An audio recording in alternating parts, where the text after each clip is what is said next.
కల్దీలు ఎవరో తెలిసి ఇప్పటికే దైవజనులు ఎన్నోసార్లు చెప్పారు కదా. కల్దీలు అప్పుడే ఈ ఇర్మియా గ్రంథం ఆఖరి అధ్యాయం 51 అధ్యాయంకే దేవుడు అంటాడు, కల్దీని హతమారుస్తున్నాను, కల్దీని నాశనం చేస్తున్నాను, కల్దీలు ఇంకా ఉండరు, ఈ బబిలోను దేశం కల్దీలు అనే దేశం ఇంకా వినబడదు అని దేవుడు 51 అధ్యాయంలో చెప్తాడు. చెప్పిన తర్వాత చాలా మంది అనుకుంటూ ఉంటారు, దేవుడు ఆల్రెడీ చెప్పాడు కదా కల్దీలు లేరని. మీరు ఏం చెప్తున్నారంటే కల్దీల ఆత్మ మాత్రం ఈ రోజు వరకు నేటి వరకు కూడా పనిచేస్తుంది. కల్దీల ఆత్మ ఏంటి? కల్దీల ఆత్మ what is it that these Chaldeans are different from other demonic spirits? కల్దీలు చూస్తున్నట్లయితే కల్దీలు అపవాది కాదు కానీ అపవాది అంచలు, నాకు అపవాది సైన్యము. అపవాది అన్ని చోట్ల ఒకేసారి ఉండడు. దేవుడు సర్వాంతర్యామి, God is an ఆమ్నిసియంట్ God, omni present God. అన్ని చోట్ల ఒకేసారి ఉండగలిగిన సర్వాంతర్యామి మన దేవుడు. కానీ ఆ రీతికి అపవాది ఉండలేడు. అపవాది అన్ని స్థలాల్లో అన్ని స్థితిగతులు అన్ని చోట్ల ఒకేసారి ఉండలేడు. వాడు ఒక స్థలంలో ఒక్కసారి ఉంటాడు, కానీ వాడు ఒక సైన్యాన్ని ఏర్పరచుకున్నాడు. ఆ సైన్యం ఎనిమీస్ ఆర్మీ, సేటన్స్ ఆర్మీ.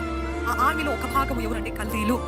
ఈ రోజు ఈ కల్దీల ఆత్మ గురించి మొదట మనం ధ్యానించిన తర్వాత ఆ కల్దీల ఆత్మ మీ జీవితంలో కూడా అదే రీతిగా దాడి చేస్తుందా అని పరీక్షించుకుంటూ అప్పుడు మీకు మనోనేతం తెరవబడిన తర్వాత ఓహో దిస్ ఇస్ వై వీరా నన్ను దాడి చేసేది, ఈ సైన్యం నన్ను దాడి చేసేది, ఈ సైన్యం నా కుటుంబాన్ని హతం చేసేది, ఈ సైన్యం అని ఇందుబట్ట నేను ఇంత లేమిలో ఉన్నాను, ఇందుబట్ట నేను ఇంత బాధలో వేదనలో ఉన్నాను అని మీకు తెలుస్తుంది. చూడండి, మొదటిగా ఈ కల్దీల ఆత్మ మొదటిది ఏం చేస్తుందంటే మన నివాస స్థలమును పొసెస్ చేస్తుందంట. ఏంటంట? It will possess the dwelling place. అవి దాంట్లో నివసించడానికి ఎంతో ప్రయత్నం చేస్తుందంట. మన ఇంటిని దాడి మాత్రం కాదని దాంట్లో ఆక్రమించాలని, స్వాధీనపరచుకోవాలని, నన్ను నివసించాలని ఆ కల్దీల ఆత్మలు తిరుగుతూ ఉంటాయంట. తమవి కానివ్వండి. అపవాదికి తెలుసు దేవుని సొత్తు ఎవరో, దేవుని సొత్తు కాని వారు ఎవరో.